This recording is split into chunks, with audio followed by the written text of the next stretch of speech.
Um, Welcome um, to Zoom Palestine, and I apologize. Welcome, Mary. Welcome, Charlotte. I apologize for the glitch with the screen share. As I said, I hope. Were you able to see the screen share Yes, when you came? Good. yes, Okay. Yeah. yeah, I just yeah, had to get out of the end meeting yeah, right, participate. yeah, So, and start over, like, people come on, and then I have, sometimes I have four or five. So, welcome. It's been a momentous week for Palestine, certainly. And If you just wanted to go over some of the more recent events while we're waiting for our speaker, hopefully he'll get yes, on. Uh, Wanted to share the electronic intifada with you because there's something very significant that just happened in UK, oh, unfortunately. Um, okay, yeah, can you all see the screen?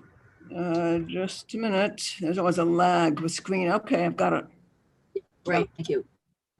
Well, this week, the Labor Party bans the debate about Israel sanctions.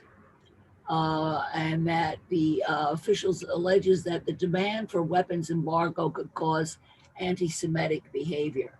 So this is very sad. Where this reminds me of like the Senate this week refusing to even debate the Voting Rights Act, and now Labor in Britain refuses to even debate sanctions on military weapons to Israel. So this is very sad that now you're not even allowed to debate these topics. The other things that happened this week, pinkwashing apartheid, Belgium refuses to protect Palestinians, claiming that Palestine is they won't even talk about it. It's the P word again.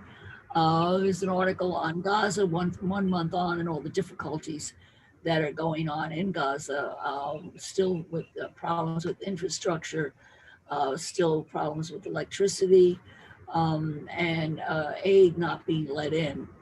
Um, but that the spirit of resistance is alive and well. Tom sent to us at BFP, so I think most of you got that one. And The Democrats in this country are happy about Bennett and Lapid because they're clueless of that really there isn't much change. Then there was a very tragic thing in Palestine where two teenagers were killed 1 week apart. They were friends and they were both killed in Palestine. So the news is still not all that great. And what's really sad is the mere discussion of it is causing problems. But as the good news is that many of you read the article that I think it was 48, was it 48 congressmen signed a letter questioning aid, military aid to Israel. Did you all see that article?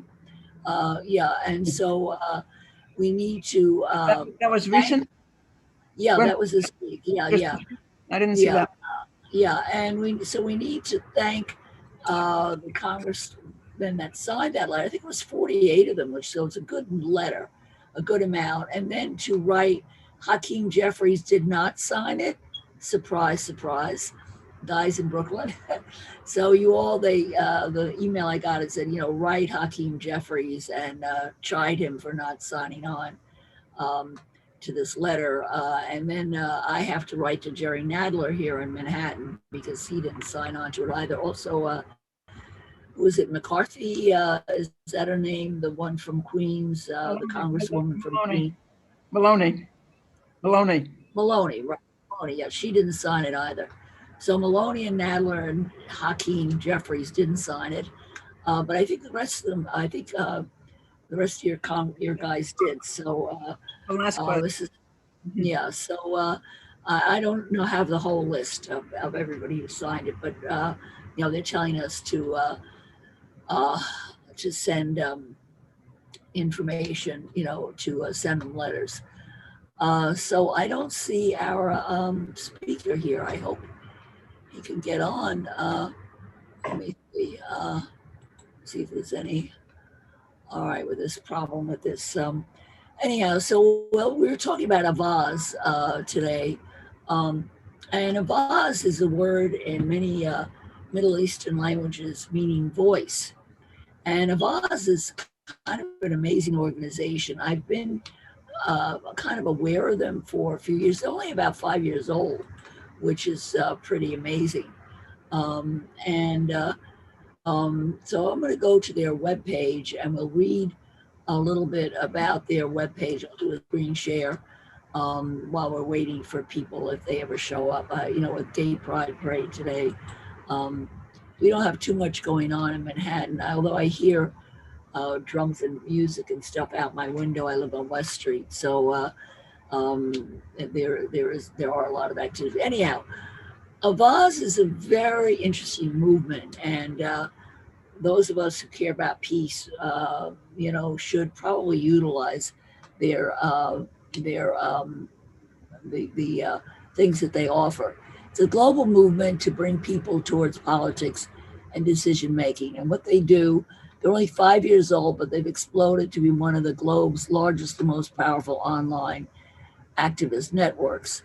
And their name, as I said, means voice in several Middle Eastern Asian languages. They came um, in with a simple democratic mission, organize citizens of all nations to close the gap between the world we have and what the world is that we want. So they have millions of people involved with them from all walks of life, all backgrounds, to take action on pressing global, regional, and national issues from corruption and poverty to conflict and climate change. And they use internet organizing, which is brilliant. And it allows thousands of individual efforts, even small, to be rapidly combined into a powerful collective force. Um, they campaign in 15 languages. They're served by a core team on 6 continents and thousands of volunteers. They take action, signing petitions, funding media campaigns and direct actions, emailing, calling and lobbying governments, and organizing offline protests and events to ensure that the views and values of the world's people inform the decisions that affect us all. And as you can see on the right, they have campaigns going on about climate change, beginning the end of fossil fuel, and then another one campaign about free and open internet.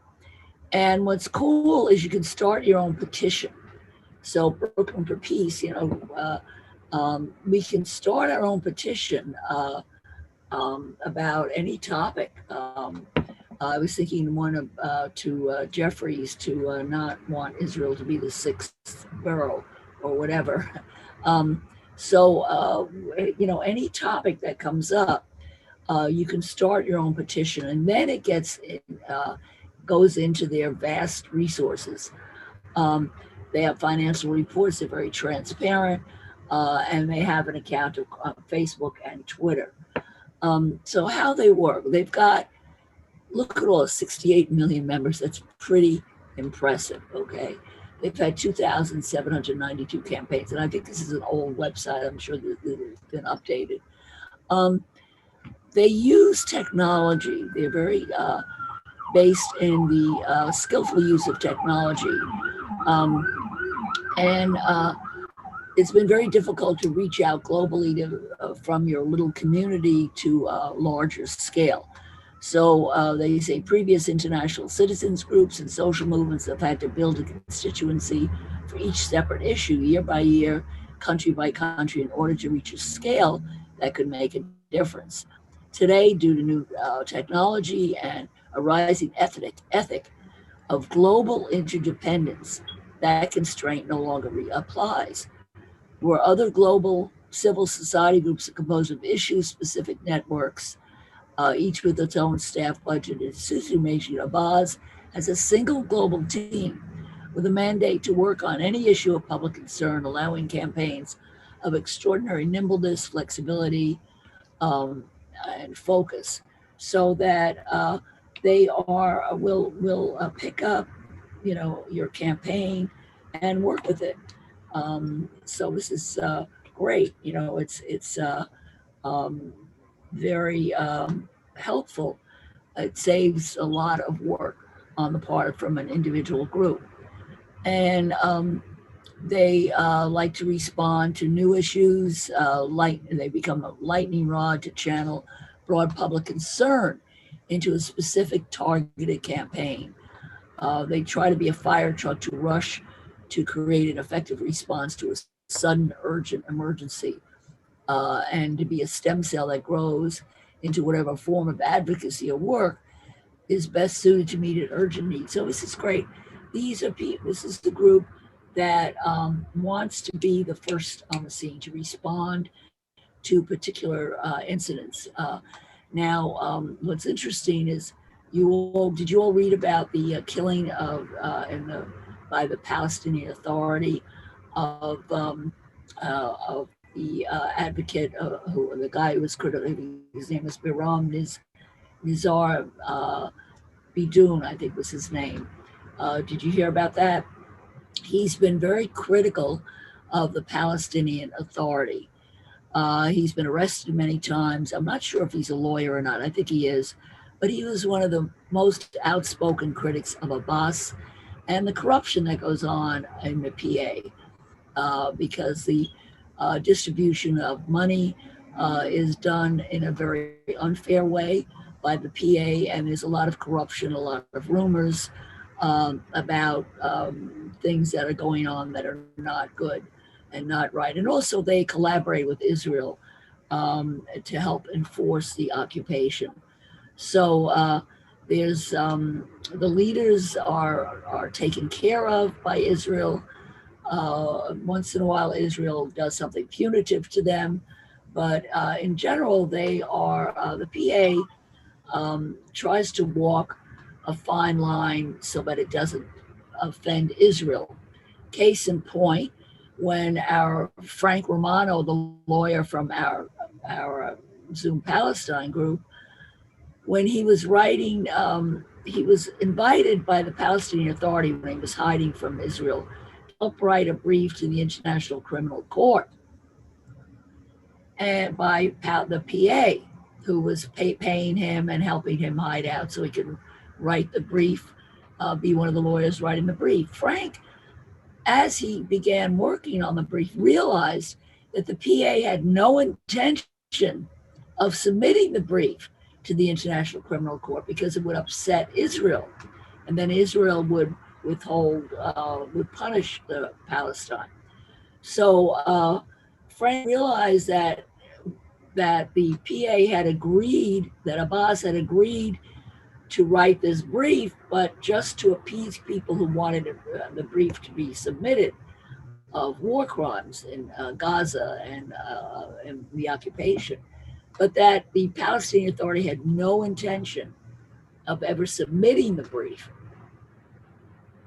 So it was just kind of a sham. Okay, we're writing the brief, we're going to submit it to the ICC, but actually they weren't, because they were afraid of Israel. So what Frank did with a bunch of other lawyers is they submitted it on their own, on behalf of Palestine, which they're allowed to do for the ICC when there's war crimes involved. So, but Frank was very disappointed with the PA because he realized that they are in collaboration with Israel on many issues and to the detriment of the Palestinian people, especially when it comes to money management. So this one guy who's been a critic, an outspoken critic of the PA, was arrested a couple days ago, beaten severely by Palestinian Authority for police, thrown in jail, beaten severely, and died in jail after a day or two in jail.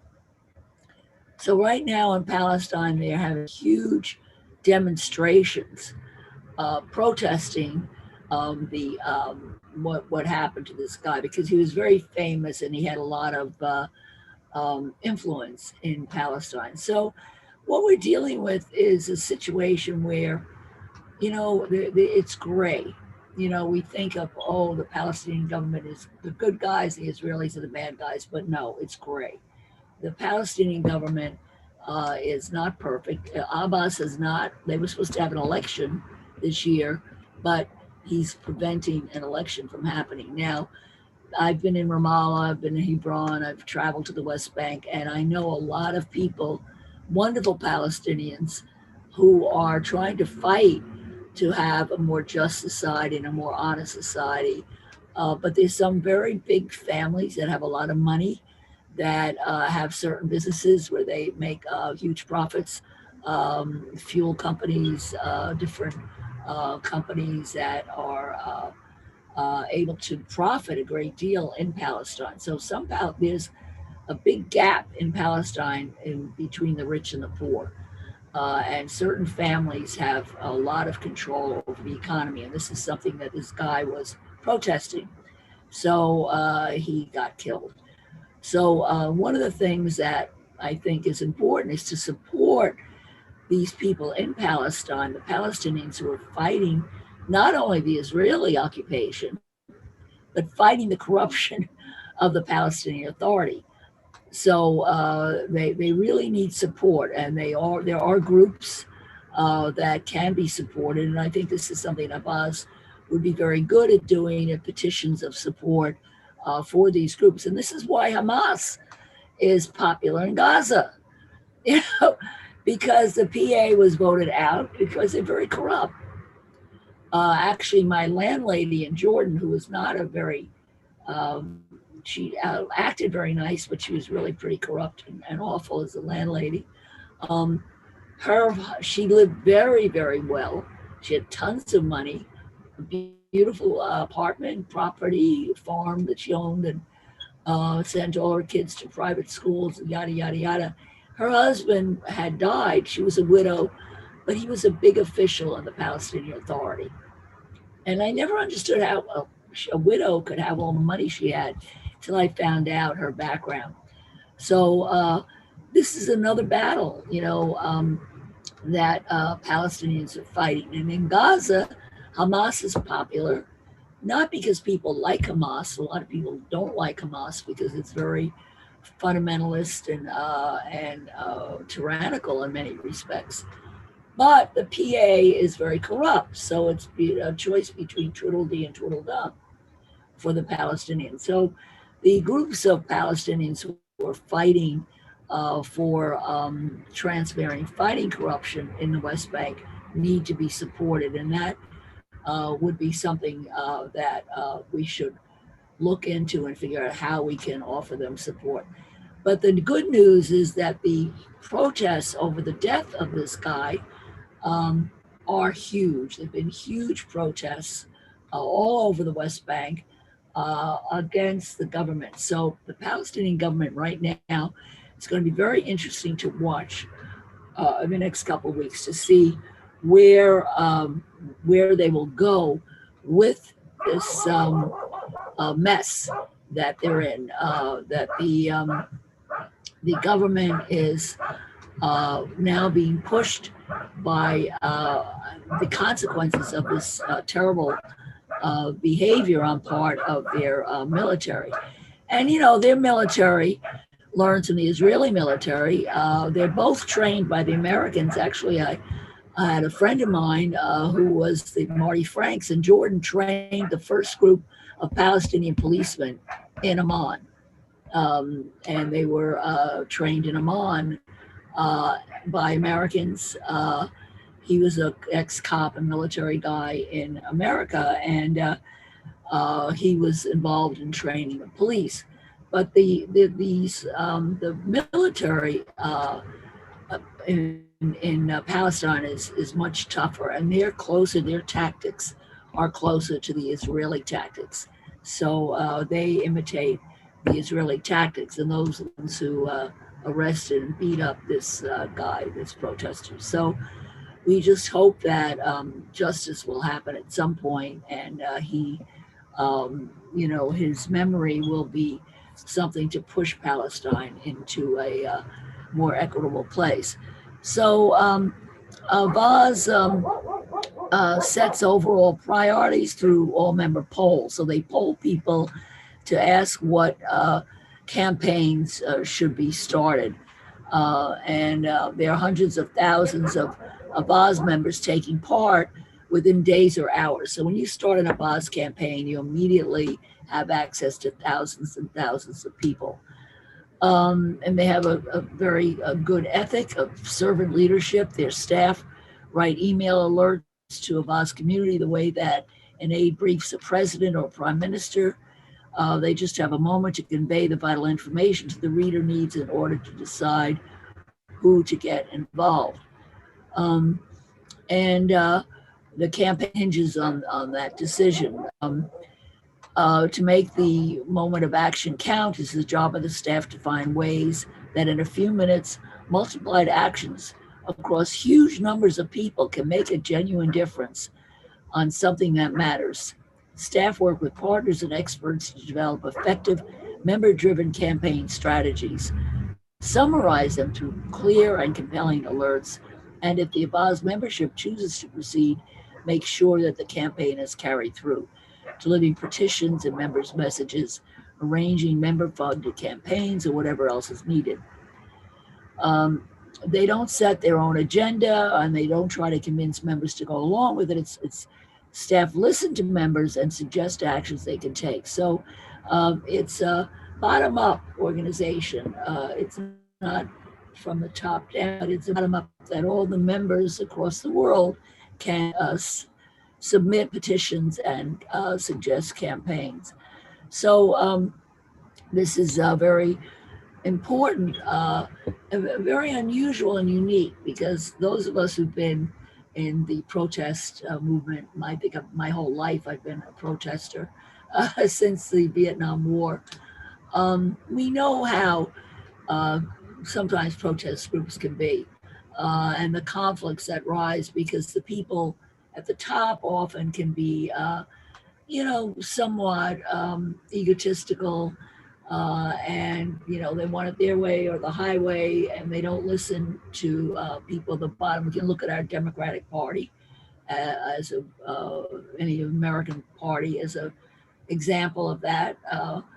And we have a problem with, which is just human nature, that when people get put in charge of things, their ego gets very involved in it, and they enjoy the power. And we have a problem in my building with tenant group, and the tenants, the people who run the tenants group are just, almost worse than the management uh, sometimes.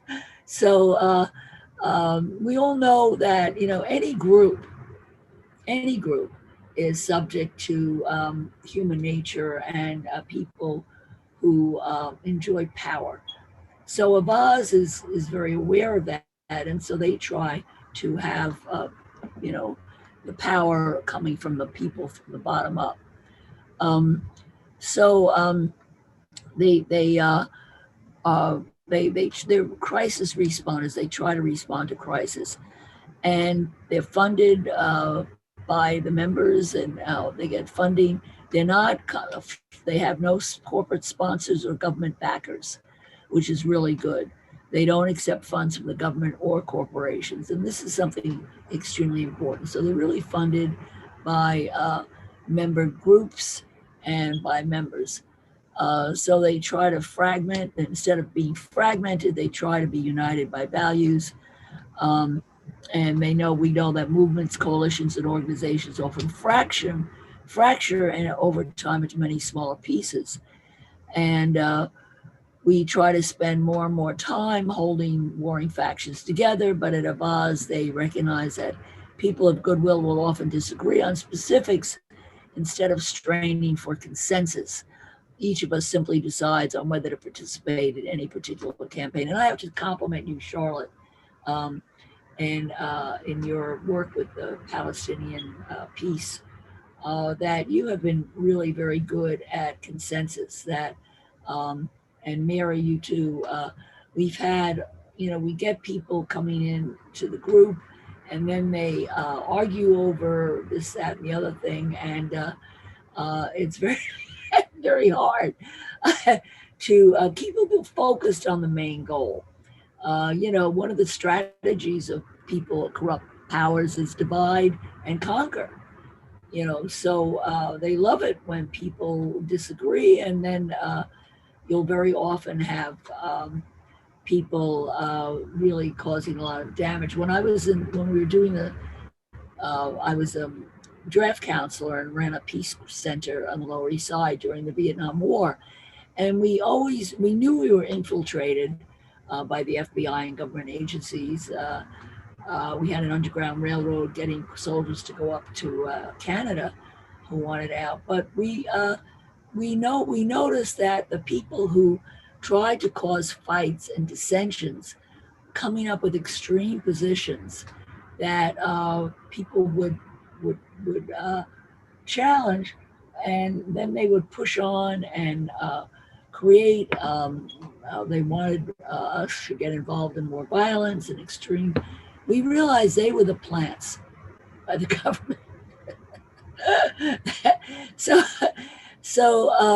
that idea of achieving consensus, I think, is so important, because you have to keep your eye on the prize, your eye on the goal. And there are many different paths and many different ways to get there. And I think Avaaz's principle is allows many paths, so that people can just decide which path they want to choose. So they have a set of values underlying everything: the conviction that you're all human beings first, privilege with responsibilities to each other, to future generations, and to the planet. And the issues we work on are particular expressions of those commitments. So over and over, Avaaz finds the same thing, that people who join the community through a campaign on one issue go on to take action on another issue and then another. And this is a source of great hope, that they're in their dreams, that together we can build the bridge from the world we have to the world that we want. So I think it's a very good thing. And I think maybe we should start try it out and start a petition. Um, uh, Maybe a petition. Yes, Charlotte. How do people become members? I think you just start a petition or become a member just as is. I don't think they have like a formal membership where you pay or anything like that. Is donation required to be a member, or And you can start a petition. So you don't have to donate to become a member, or no. So you can donate if you want, right? but to get involved in action, no, there's no money involved, which is great. So I think that that this week there's going to be a lot of developments in Palestine, and probably most of them will not be covered by the media. That's why I like Electronic Intifada, because they will provide information on a lot of current stuff that you'll never hear about in the news. So it looks like our interviewee has not come on. I don't know what has happened. Maybe he was one of. Where is he based, actually? Where is he coming on from? I think he's in the States. Yeah. Oh. I know somebody tried to get on earlier, and I'm wondering if maybe, I know that they have offices around the world, so he may be in Europe. And with the time change, I'm not sure when Europe goes on to daylight savings time. Right. I don't know if they're on it yet, but the whole daylight savings time creates an issue. So I think somebody tried to come on it too. So maybe perhaps that might have been him. I apologize. No But, problem. How you do you know, know, how do you know him? How do you know him? I've been in a vase. You know, I'm on their list, on their email list. So I get their notices. And I admired them because they send out really good emails with very good information, you know, all their petition and campaigns. And then, you know, I sign petitions with them.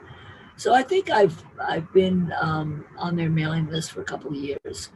And then I just thought, you know, they were very active during the Gaza bombing thing, sending petitions out that I was signing, and they were providing a lot of information. So I thought last week, you know, 2 weeks ago, I thought, you know, this would be really good to get somebody from them. And I wrote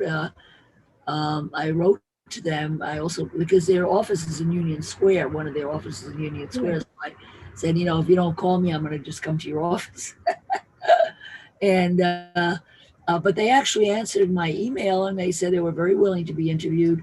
So I have a feeling that that it was a time Yeah. snafu that happened. But I sent you the information about him, Fadi Koran.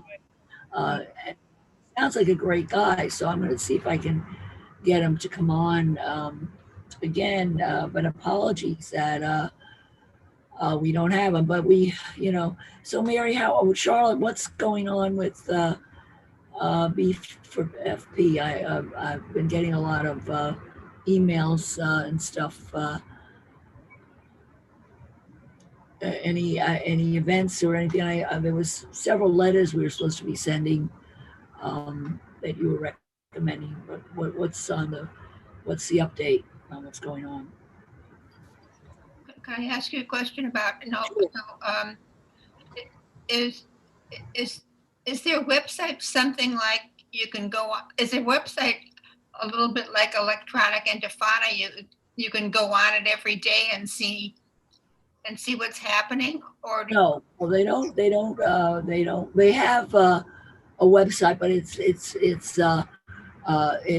updated, but they have something called victories on their website. Let me click to that, and so they have a website which talks about the campaigns that they're on, I, um, what they're trying to do. So and then they will update you on like what's happening with the website.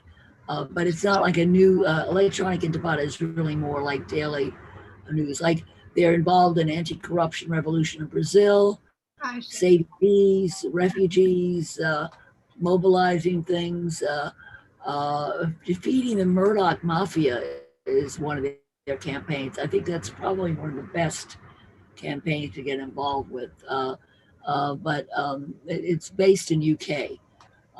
You know, where Murdoch has even more control of the media than he has here.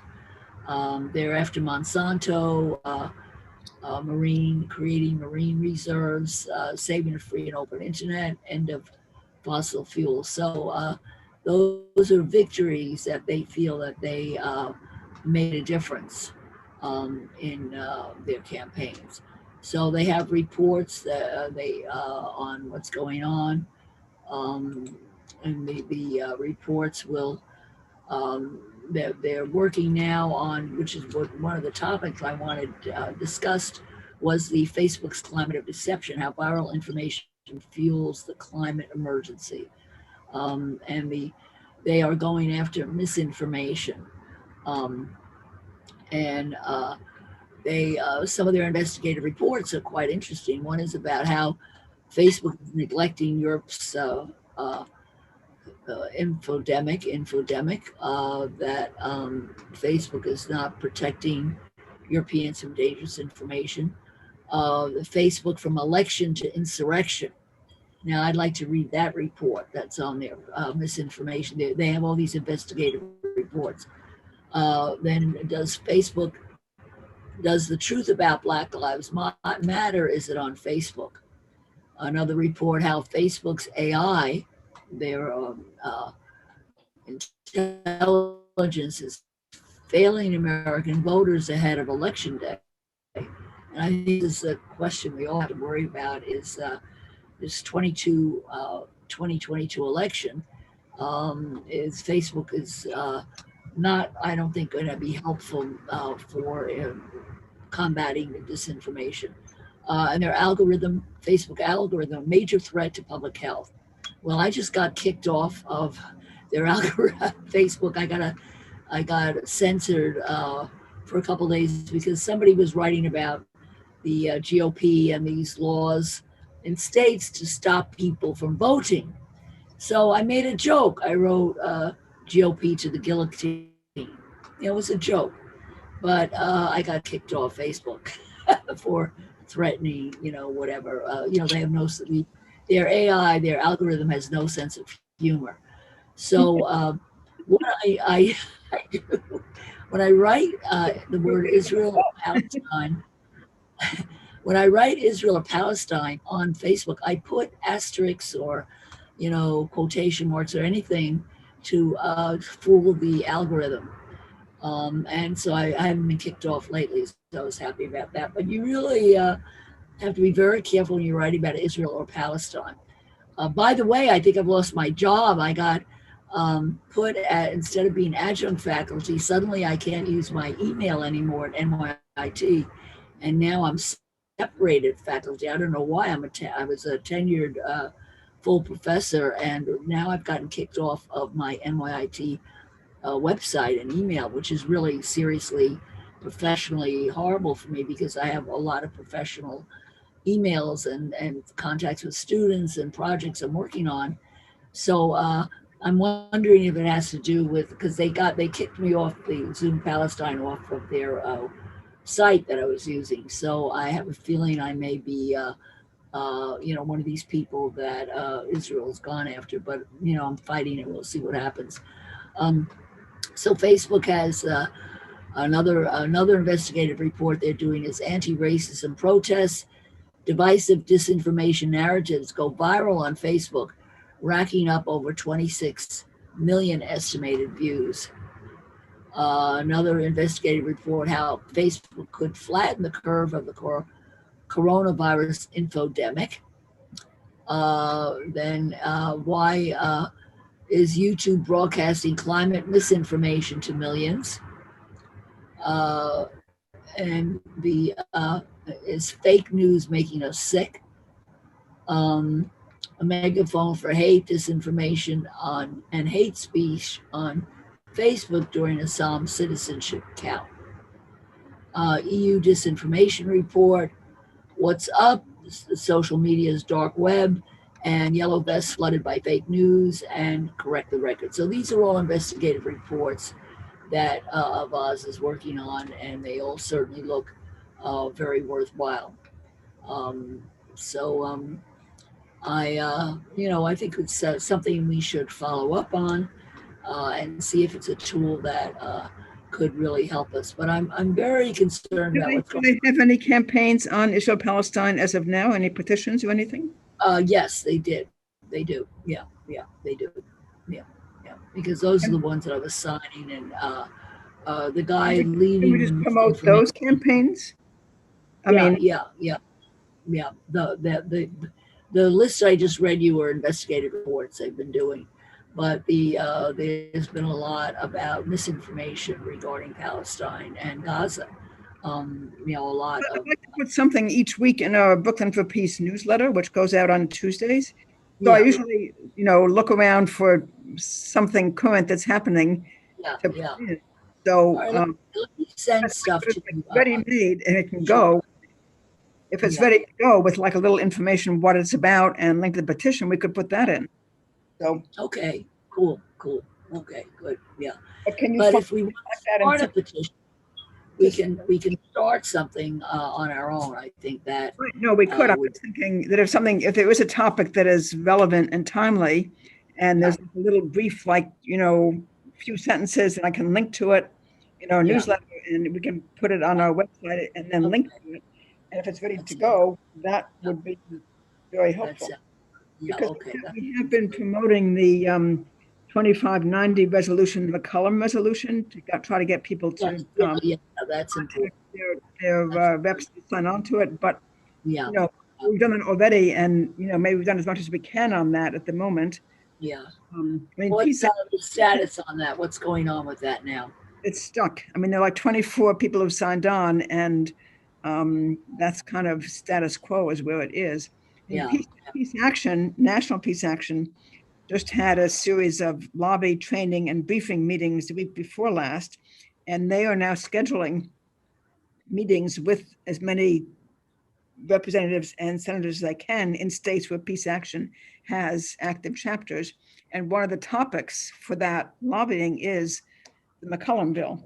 Like I'd said in our last yeah, IP meeting that peace action really wasn't addressing the IP issue, but that was actually wrong. They are actually addressing it, which is a change for them because peace yeah, action typically kind of stayed just away from the IP issue. right, yeah. Address it in the trainings, and they did have a one of the speakers was the staff, I think the main chief of staff in McCollum's office who spoke, and I thought was very good. And Tom was on that session also, and I thought he was excellent. And one of the points that they are asking people to bring up in these lobby meetings is, you know, please sign on to McCollum resolution.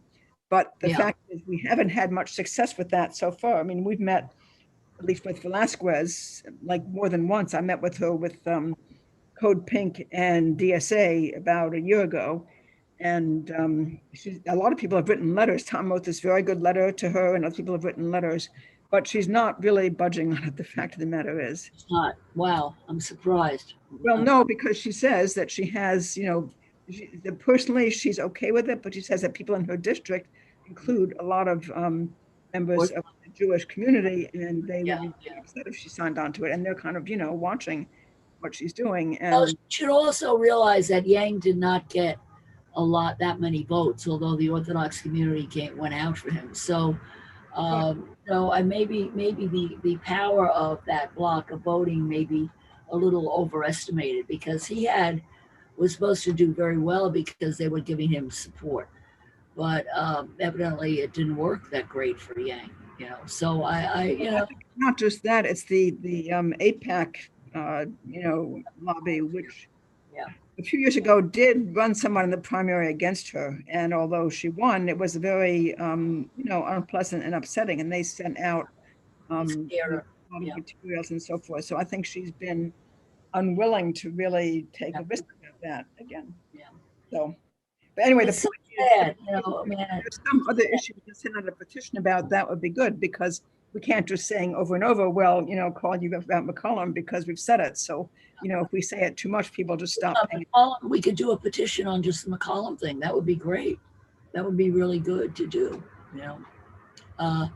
because that will go all over the country, quickly, fast. I mean, that I think would be really. A lot of other groups are doing that also. Petitions about McCollum. So that's why I'm thinking there's like some other issue that we could, highlight. Let me know. That's if you see something. Yeah. Let me, well, there's anything should be ready by Monday. The killing of this guy in Hebron by the PA, that's pretty pivotal for people to kind of realize that the Palestinian, that there's got to be changes within Palestine, and it's tough. It's tough to figure out what to do. Human nature being as it is, but the other there's other issues also regarding the censoring of academics. We've talked about that a lot, and students who are being threatened. There was I read something this week. It was really upsetting that a guy who got his PhD from some California university, when they list the country that they're from, he listed Palestine, and it was included in the graduation bulletin and everything. They took it, they didn't put down Palestine. They wouldn't put that this PhD guy got his degree in California, that they wouldn't write that he was from Palestine. Another example is some student master's degree student doing research on Gaza. They were thrown out. They weren't allowed to present their master's thesis because it was about Gaza in school. So, and then another young woman who was involved in a Palestinian rights group, human rights group, uh, in, in some school was not allowed to graduate. Was not allowed to attend her graduation. They would give her a diploma, but they wouldn't allow her to attend the graduation. She was censored. So there's all kinds of crap going on with people who do speak out for Palestine. If you're on a campus, suddenly free speech ends at the campus gates, and this is wrong. This is really wrong. Um, so I think that's an issue that needs to be addressed as the new year comes up and people are going back to campuses. All these groups now will start being able to have meetings and actually do actions. Remember, there's students who there was some students who got in a lot of trouble because they built, I think it was at Columbia, they built a fake imitation wall. Remember that? Yeah. On campus. Remember that?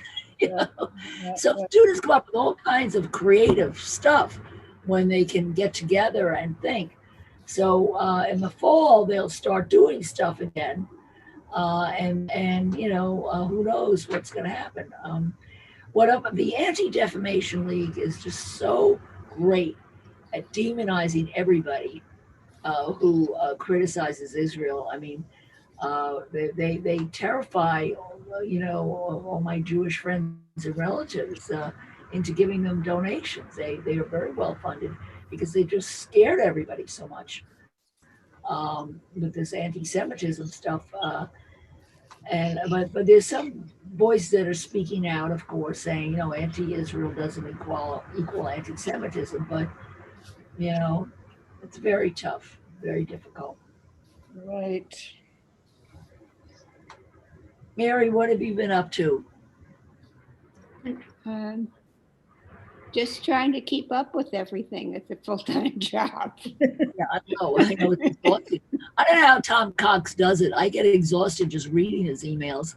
When he starts early in the morning, he's so dedicated and amazing. Well, thanks for sharing this about Avaaz. Yeah. It would be nice if we could use them in some way. We should be able to use them in some way. Yeah, let's get together and figure out. Maybe if we have some kind of a program, and they might be more responsive if they know there's going to be a big listening audience or something like that. Yeah. And so they sound really interesting. Yeah, and I think Avaaz can get a lot of people involved who it would be really a major effort for us to actually reach out. I mean, my email list for the Zoom Palestine thing is just overwhelming. And then I get all these people who write me nasty letters, take my name off the list, including some of my relatives. So, oh my gosh. I have like almost 400 people on the list, and then you have to go through all the names and try to find them. And you think you got them, and then you get and you think you took them off, and then you get another email. I told you, take me off. Listen, I think, oh my God, I took the wrong Debbie off or whatever. It's it's not easy. And I get Frank Romano, who travels around the country, around the world actually, with these book signings. He collects all these emails. I don't know where he gets them all, and then he gives them to me, and then I put them on. I have no idea who a lot of these people are, but a lot of them do participate. Now with our meetings, a lot of people don't come on at 3:00, but they'll come on I make the YouTube, and they'll go into the YouTube link because I could see the YouTube link, how many people will check. And one of the things I wanted to ask you, I think Sunday afternoon is not a great time during the summer because, people are out. And next Sunday is the 4th of July, which is not going to be a good day. So do you think it'd be better to move it to Saturday? Do you think that's better, or what? What do you? Weekends maybe are just not good. But if you go to an evening, that's really hard for people in the Middle East because of the 7-hour time difference. I have a journalist for next week. If I decide to have it on the 3rd, she's in Hebron, where this guy got killed. So she's a young woman. She has a master's in journalism. You remember Phil Hopper, who did the thing on the comparing the graffiti of Belfast, Ireland, with Palestine. I don't know if you saw that. Was one of my earlier programs. It's a really good program. It's on the YouTube my YouTube channel. But she was his student when he was teaching in Ramallah, and she has a master's in journalism. She's an active journalist living in Hebron, which is terrible. I mean, I was in Hebron 2 summers ago. I've been all over Israel.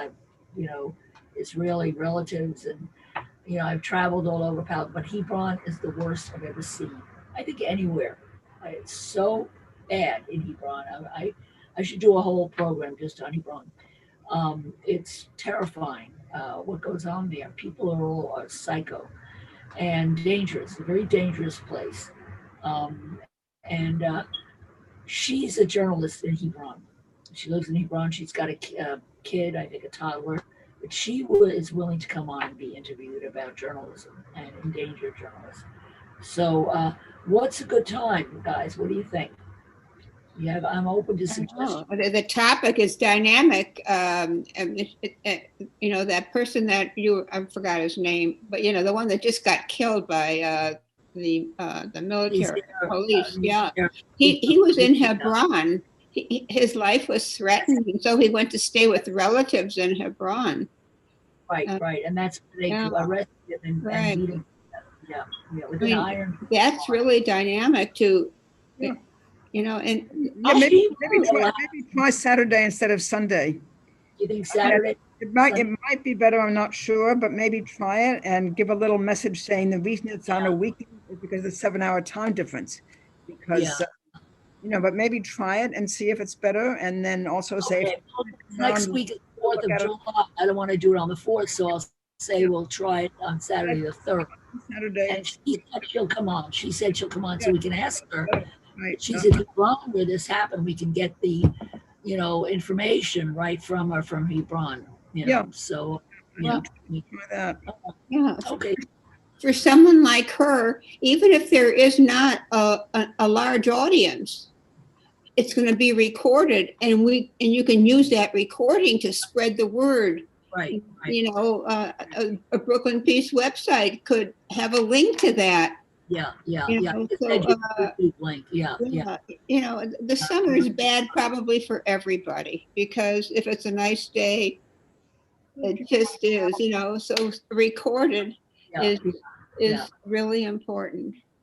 Well, and also with the summer weather, people are going to be going out, Right, So, all right, so we'll try a Saturday afternoon, and I might move it up an hour to 2. That could work.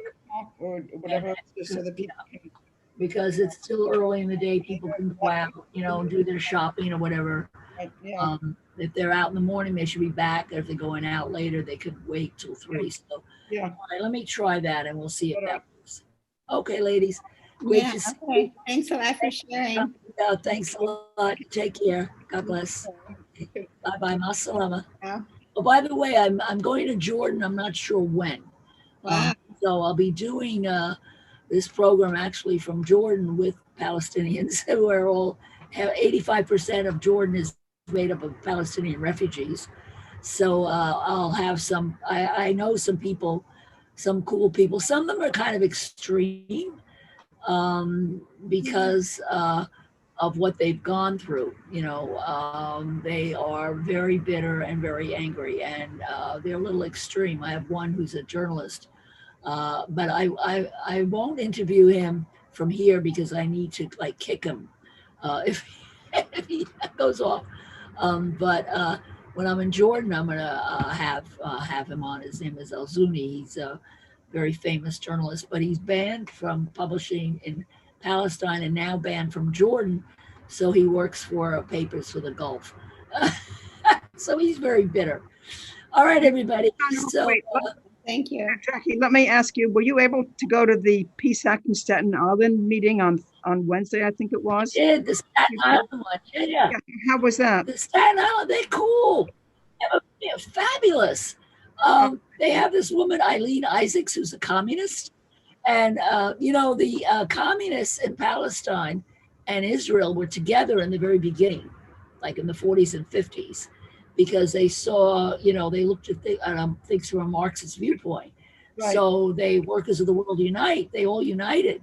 Now they're separate. They have separate communist and Jewish parties, but they're trying to get them together again. But she was fabulous. Oh my God. And we had, so the whole meeting, what was kind of interesting, they had these two young Palestinian American women, very verbal, very well-spoken, very knowledgeable, who one of them had a graduate degree in political science, the other one was a professor. So anyhow, very smart young ladies who gave, the whole 9 yards. They started in 1948 and they went forward. And it was quite enlightening for a lot of the people in the group who didn't know, the background of Palestine and Israel. And, so they were very successful and a lot of good comments and stuff. And then towards the end, a woman got on who said, this is funny. She was a Jewish woman. She was a professor, young woman, same age as these young girls. They're all the same and they're all gorgeous, drop dead gorgeous. And she says, I'm a professor. I teach genocide studies and ethnic studies or whatever, blah, at some place, blah, blah, blah. She said, and I have to disagree with the speakers who refer to Israel as an apartheid state.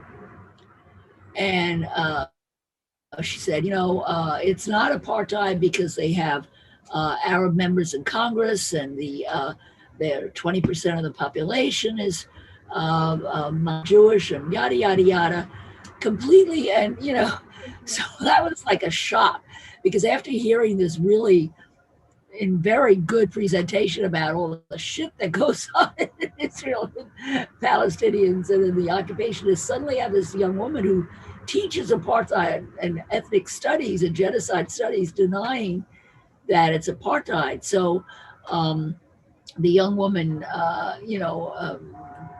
refuted her very politely. They were very nice, I have to say. I would have been much less polite.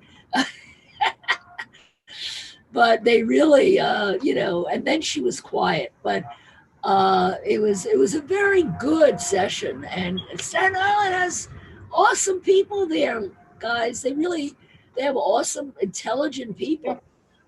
So I was shocked because, I have the typical stereotypical view of Staten Island as mafia and, illiterates, Trumpsters, but, they like the nature. So they live there because it's a gorgeous place and they like being with nature. But that guy, Hugh, what's happened to him? Has he dropped out forever or?